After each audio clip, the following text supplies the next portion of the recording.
In Response, a legacy podcast. I'm Philipp Klein. I'm Daniel. And I'm Peter Plank. And we're here and talking about legacy. Mm-hmm. Most of the time. Most of the time. Sometimes other stuff. But everything's magic related at least. So today I think one of the biggest news that we had in the last days was the banning of MTG Hofbot or Anton Bersovic live on stream during his league. I think he played a modern league, I think. Could on be. MTGO. And yeah, do you want to tell us what happened, Peter? Quickly summarize it maybe. For everybody who hasn't followed it. It was that the MPL, the Magic Pro League, that a few Magic esports athletes directly sponsored by Wizards of the Coast were informed prior to everyone other in the game that the Pro Tour will be moved to online, if I remember correctly, to Arena. And he got the information from an MPL member yet not revealed and told the public about the changes. This led to investigation regarding the unknown MPL member and MTG Hofbot or Austin Bersovic choose not to tell Wizards of the Coast who the member was. And that led to his banning on MTGO, Arena, and his DCI number or his Wizards account, so that he is not allowed to play in any MTG event in the future. And yeah. So you basically say he is banned for not being a rat? Yeah, he's banned just for not telling them who the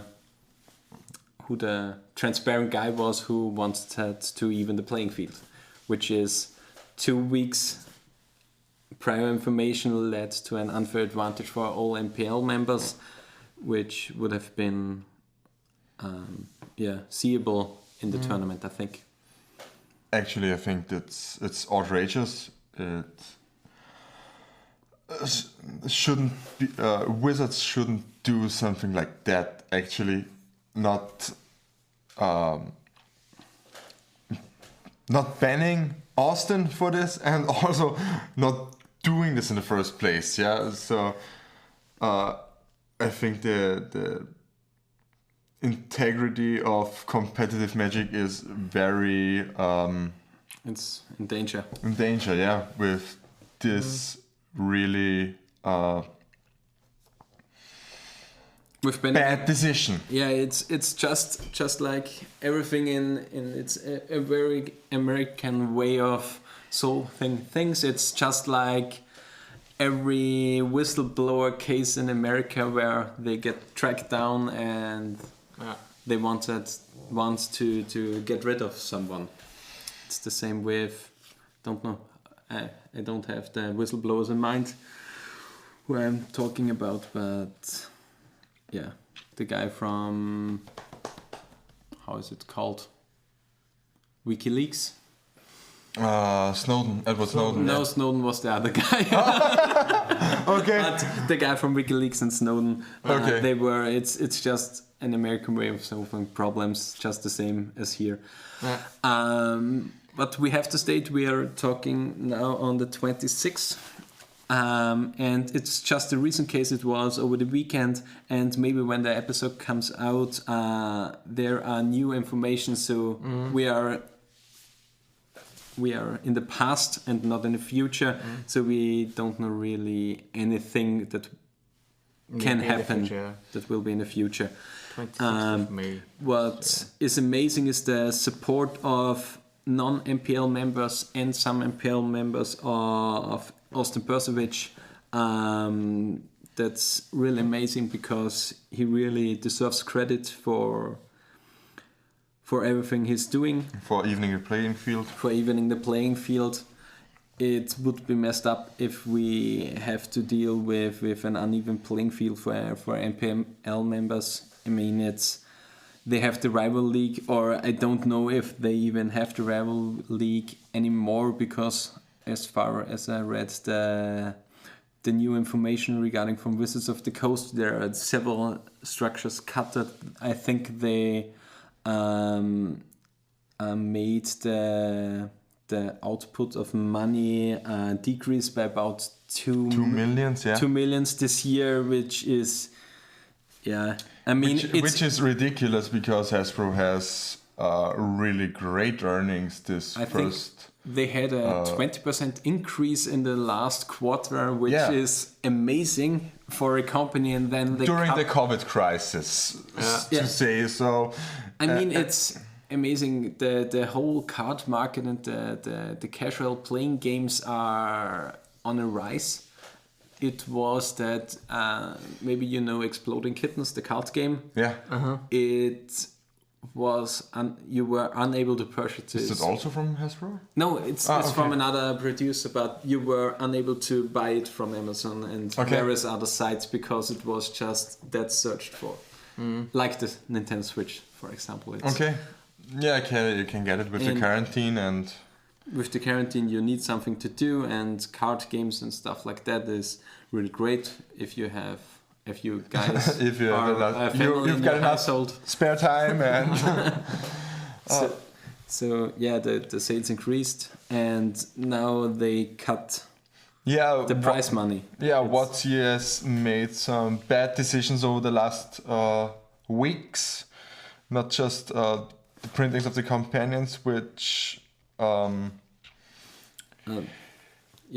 don't know where they tested it, but they didn't test it. They also didn't get that Oko elk opposing creatures, so opposing permanents. I get their response from Oko because they said they changed, I think, the elk ability really late in the design process. Okay.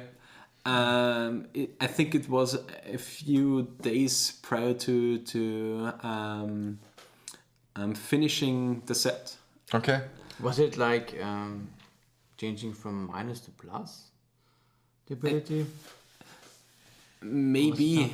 Maybe they thought it could be, because I think for standard, if the minus one is if the plus one is a minus one, he's really way too mediocre, because what can he do in standard? And if they only test for standard, it really makes sense, because it's just a planeswalker for 3 that enters the battlefield and makes goes up to loyalty or down to loyalty 3 then, and the creature he elks will kill him. So he's just a bad removal spell. Yeah. And that would make sense. The problem is with the +1, they thought maybe he's okay in standard or something like that, because if you just +1, you can't ultimate the next turn and he won't live. But with the +2, he will live the next turn. That's okay, even if the +1 is a -1. But yeah, in the Eternal formats, it's way too good. Yeah. I mean, they banned it in Standard, Modern, Pioneer. Brawl. Also Brawl. Pioneer. He's suspended in Historic. If it's really in the last few days in design process that they changed it, it's okay. But the problem I see is everyone is talking about you need diversity in the gameplay. You need the things to change up and something like that. And now they are printing so many cards that just increase how's it called? I missed the English word. The power level, basically. The power creep. They increase the consistency of the cards. Okay, yeah. And something like the companions, you will, every time you have a companion, the companion is in your starting hand. It's. I get your point, but Magic is always a game that is driven by randomness. Let's say things that you can't influence. But speaking strictly about competitiveness, wouldn't it be a good idea then to establish a game where we can mostly focus on skill rather than chance or probabilities and randomness that influence the outcomes of games. If the diversity is great enough, then I can agree. Yeah, I think for me, is the problem with the companions that Mark Rosewater said. It's just an accurate thing. So you have these 10 hybrid mana costed companions, and these are not really tested. And if you just have these 10, then it's always wrong to not play one of these 10 companions. If you have, I don't know, 200 companions, that would open a lot of design space and a lot of deck diversity. If you don't get, if it's not wrong to not play it like that, or don't play Yorion, or don't play Lurrus. Or, I mean, Lurrus is banned now, and for good reason, because it was way too good. Way too good. Even like the other podcasters often said, even the card itself is fine. Is fine without the companion mechanic. Yeah, it would be a really great design. It was a great card. The card would be amazing to play with, but with the companion mechanic, it's just too good. That's a reason many people prayed that only the cards are banned as companions, which would lead to great brewers. Moments that you can brew up really cool decks, just like Dead Gale or something like that could be maybe revived with such cards, but now they are banned from the whole format, and it's a shame that you can't use those good designed cards in a game because they just messed up one big mechanic. Yeah, I also think companion. The cards itself promote very interesting deck building, decisions, and also good gameplay. But I think it's just wrong to play against Lurrus this, Lurrus that, or Yorion this, Yorion that. That's just not diverse, in my opinion.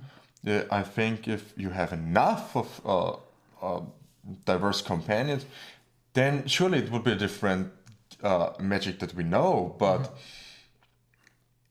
it would be okay. But let's see at the situation here. We have a legacy. We banned Lurrus now, and Surda. And Surda, yeah. Maybe I would expect that maybe the next card that would be banned is Yorion. Yeah, for sure. Yeah. But what happens after that? Do you think that we have the next best companion that is basically the best deck? Or do we divert to, let's say, a more normal version of Legacy? Because I think, despite Surda, Lurrus, and maybe now Yorion, all the other companions are not that impactful. No, they are fine. Yeah. I mean, Lutri is too much of a restriction in Legacy. I would say so, yeah. Obosh is extreme problematic restriction, because it's in Legacy you need to play on the curve, and there are various 2-mana and 4-mana spells you need. Garuda is a deck itself. It's just a better Belcher deck, I think. Yeah. There are also there's also a Tin Fins variant now. With Garuda? With Garuda. Okay. XJ Cloud played it. To I think 4-1, and I don't know if he had made a 5-0, but it looks great. Actually, it looks great. But it's basically, is it better than the normal version of Tin Fins, or what would you say? No. I don't think so. I think it's just another niche of the various Tin Fins variants, like Martian Law or Ice Station Zebra or. Yeah, it's something another Bizarro Stormy. It means, for me, my understanding, that it's fine. Yeah, it's probably fine. It's fine. It's not busted in any ways. Giganta is a value card for Rakdelva. We've seen, and also Maverick and Maverick and Lance. And Lance. Lance also played Giganta. So it's a fine card. I also saw it in various painter lists already. Okay. You can play it in Imperial Painter because you can just play it from the sideboard. I've also seen some guys that played, how's it called? The 10 mana Scarecrow. The commander The one. Reaper King. King, You played Reaper King in the sideboard with Giganta with Khan. Because you can get Reaper King and cast it with Giganta. For Wooburg, yeah. Which is amazing. But But it's cute. it's cute. It's just fun. cute. Because you can then play Painter and destroy a creature or something like that. It's just cute. That's fun. But that's something fun you can do with a card within its design space, and that's good. That's also why I think that more companions would have a good impact on the companion mechanic itself. Yeah. At first, I was totally against companion as a mechanic. I always thought the 8 card in hand is just too good. But if you, like we said before, if you even the playing field and you have enough companions for a lot of strategies, then it gets really exciting and really interesting. But now it's just a problem of, do I want to play 80 cards or do I want to play 60 cards and have another 8 card in hand? I really wait until the problem is that Ur is nowadays way too good to pass on green decks.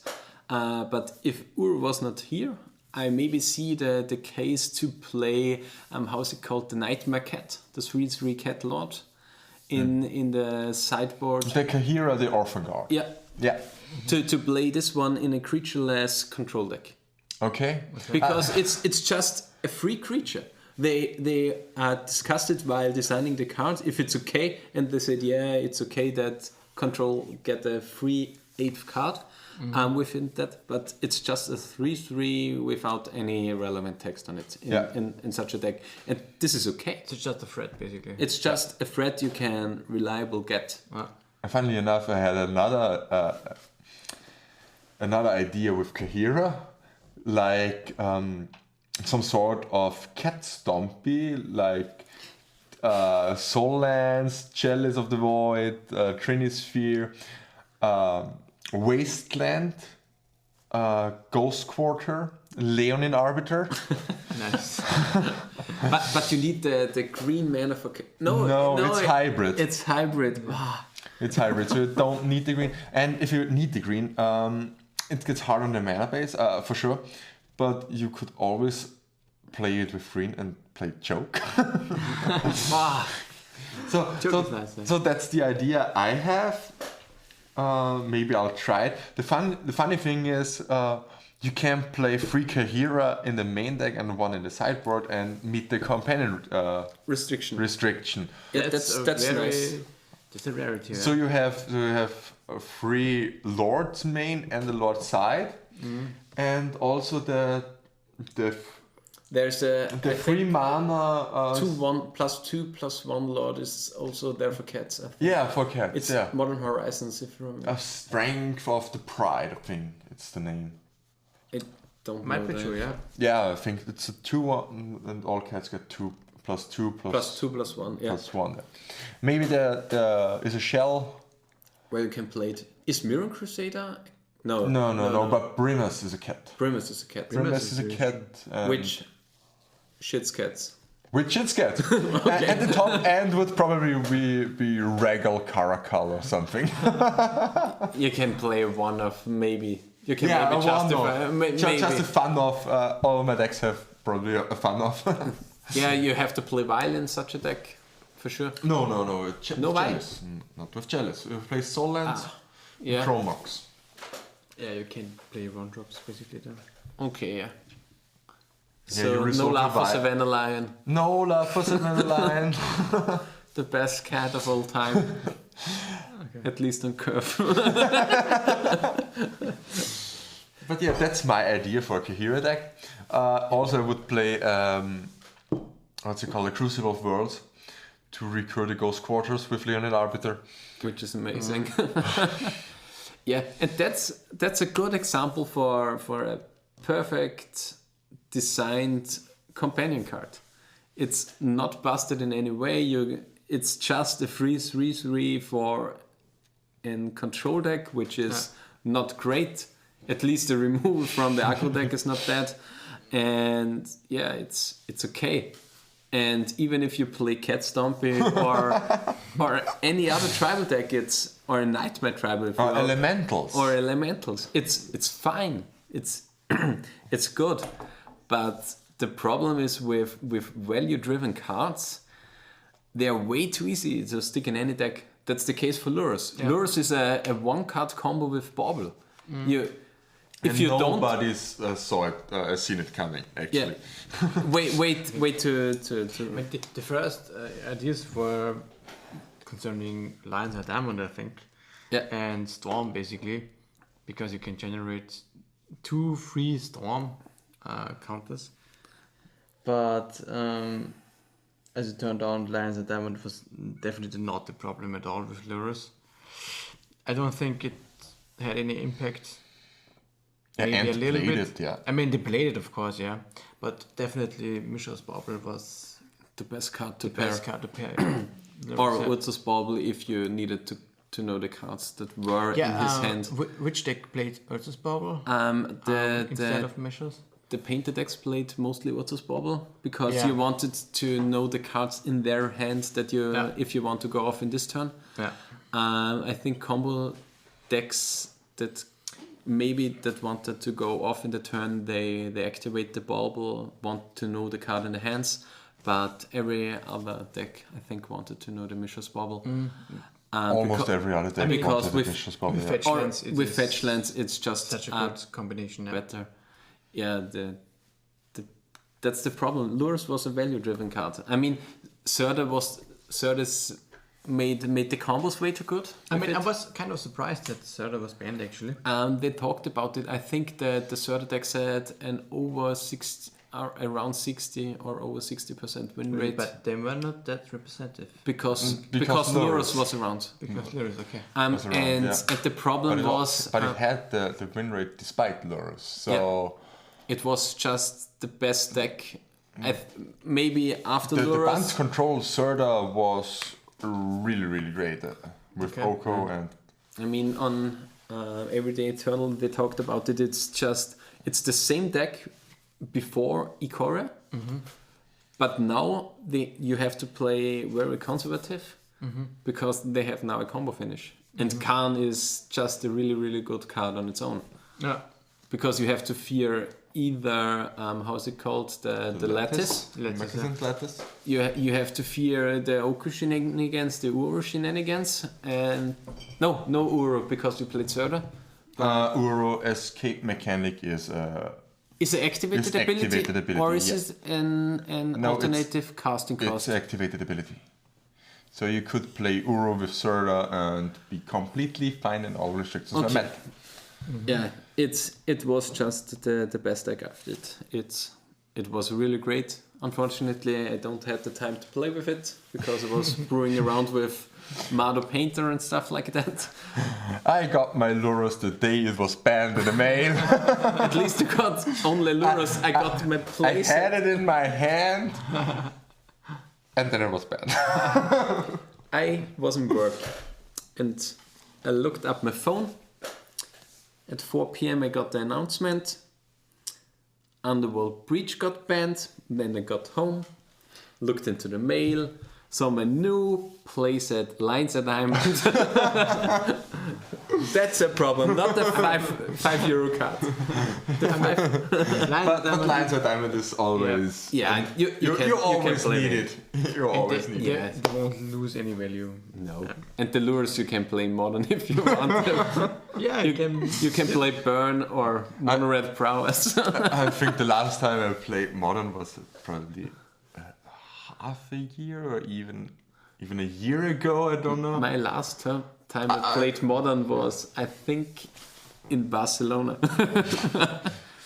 That was last year in September? August. August, yeah. Or September, I don't remember correctly. Could be September. Yeah, the last time I played Modern. Yeah, I played Legacy since then, but I didn't have the time to play Modern anymore. Yeah, just. There are better things to do, like Legacy. yeah, for sure. And brewing things up. Yeah. Nah, I can't agree with that one, but yeah. No, the problem I have with Modern is that my deck is just... I play blue-red. Tier. No, Gift Storm is a valid deck in Modern, but... From time to time, yeah. If you know the deck and it's in and out, it's really, really good. But, yeah, it's... The meta... The problem is the meta today is... Yeah. Burn is the worst matchup you can play against, and I think it has a 13 to 15% online meta game, and it's blue-red, mono-red prowess is the next best deck, and then comes Chant. Do you really want to play Storm in this meta? Definitely not. Yeah. Chant is okay. Mm-hmm. I prepared a deck list in Barcelona, which each Chant alive, but yeah. I don't want to put it up against the fast deck with Lures. Yeah. Yeah, probably Lures will get banned eventually in Modern 2. Yeah, I think so. I think they have to. Yeah, probably. You have deck diversity, but you don't have the companion diversity. It's the same like in Legacy. Yeah.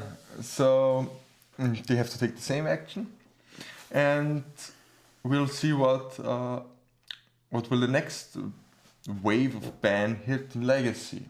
Yeah. I don't know if it will be Yorion, but I was a little bit disappointed about that in the last ban announcement. They didn't hit anything of the Snowco piles. Holy trifecta of the Snowco piles, Astrolabe, Uro, and Oko. Yeah, I don't say that they should ban all three, no, but something of them has to go, in my opinion. It depends on if Yorion is gone, then maybe the meta will look different. Then you have this when Yorion is gone, you have the same Snowco piles like before. Might be, yeah, for sure, might be. Will still be the best deck, and everyone will play the Labes, and every mid-range or long-range deck in this context will look the same. Mm. It's always semi-colors with Astrolabe and splash 2 colors. Mm. And that's not where deck diversity should be. Mm-hmm. Not with companions, not without companions. Mm. There should be mid-range decks that are other colors than blue-green. Mm-hmm. There should be a Grixis control deck, a viable one out there. Maybe even Chant, yeah. Mm. Chant would be great to have it in the format again. It's probably not good enough even when they're gone, but... Yeah, the problem is that you can pack so many colors into one deck without losing any consistency in their mana base. And not losing to Wasteland, and not losing to Blood Moon, and playing back to basics and Blood Moon itself. Yeah, that's basically the crazy part. If you would then have a greedy deck at 4 color, which loses to turn 1 Blood Moon, that's okay. Yeah. Or they definitely lose sometimes to turn 1 Blood Moon, because you have to have the basic on turn 1. Yeah, but to play 7 basics. I mean, or they 9, will eventually they will draw it. It's basically always true in some cases, yeah. But it would be definitely interesting, because Wizards have the behind the scenes data of these decks, how they really perform.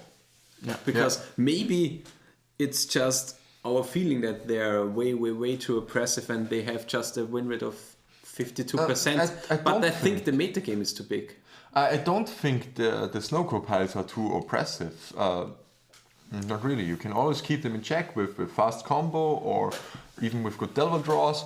It's for me, it's just the same like Ren and 6. It just pushes out deck diversity, and it's never a good thing. Yeah. Also staples like Wasteland and Blood Moon not being a card anymore just because of a one CMC little artifact. It's kind of obnoxious. Yeah, I think that Astrolabe is the card to hit that will make the piles way worse. Probably, Because Oko has no perfect Elka. Yeah. When entering the battlefield, Ur will be really hard to support without any, I don't know. Yeah. Maybe green as a color would be less appealing. Yeah. After Astrolabe would be banned. No, I think you still play your Oko because it's way too easy to splash, and you will keep Icewind Quattle. And also you're in the same piles, but then you. But then I think Uro will be maybe they keep the Uro, but they have to move up to 2 tropical island, I think. Yeah, I mean for sure. Yeah, and with that, the mana base is way worse. I mean, if you hit Astrolabe, they have to play 2 drops and 2 Tundra. Many more basic. I think you can't even splash. Yeah, you will splash the Pyroblasts, but I don't think you can. You have to choose between white or black as your off color. I don't think you can reliably escape Euro and be 4 colors still. Yeah. That simply won't work. So you have to choose between your third color between white, black, or red. Yeah, and that would. Just mean with Astrolabe gone, I think the opportunity arises to have a new Grixis control list in the meta. Yeah. Grixis would with be nice Cling to to Dust to keep the Euros in check, and we would have a wheel again, we always like in Legacy. When this week is this on top. Delver good. Next week we have. Combo, no idea, but Tess, then something Tess like or Stompy decks maybe. Or Stompy decks, yeah. And the next week then this, like it was pre-war. But since then we have the same decks on top until something gets banned, then a value pile gets on top, then a new set releases, then we have another value pile or another combo deck on top, and then something gets banned and we have the same value deck on top that was before on top. I gotta say, at first I was very anti-Lurus. Anti-companion? Anti-Oko. Okay. But the more I think about it and the more I played versus Oko, I think the real problem is only Astrolabe. Yeah. And also Uro will get toned down a lot by an Astrolabe ban. Yeah, that's for sure. Because you can't reliably cast it. Reliably. I mean, escape basically. Cast is not a problem, but escaping is the real deal. The casting is easy, but the problem is, I mean, without the support of Astrolabe, you can't really play Whale of Summer because it's way too hard to cast it. You probably you don't can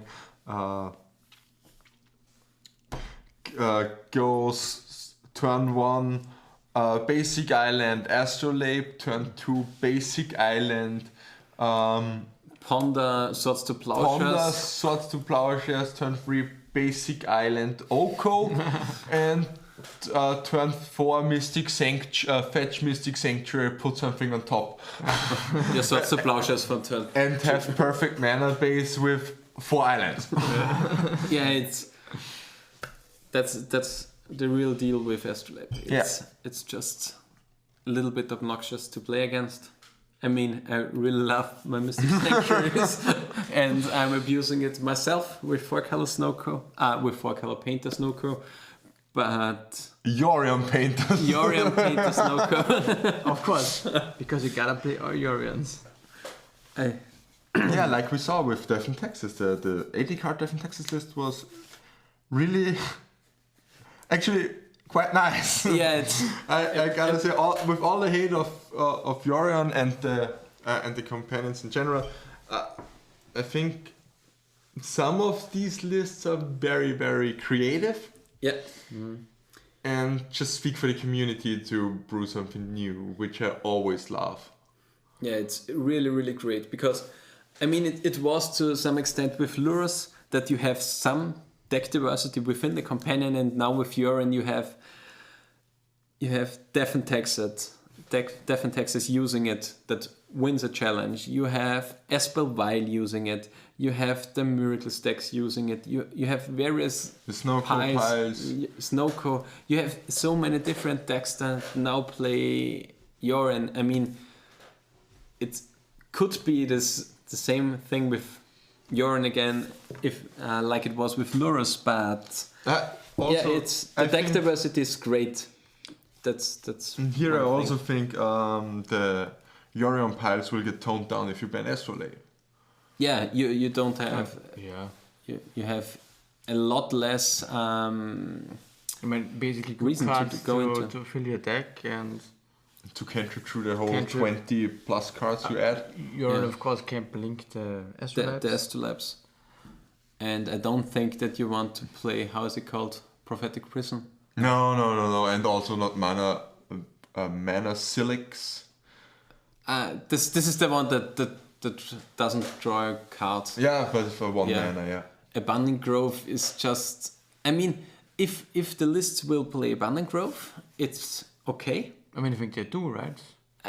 They do to some extent. I think I've seen lists which play none, but I think the normal case is between 3 and 4. I think they play 8 or. No. Some lists only play 6.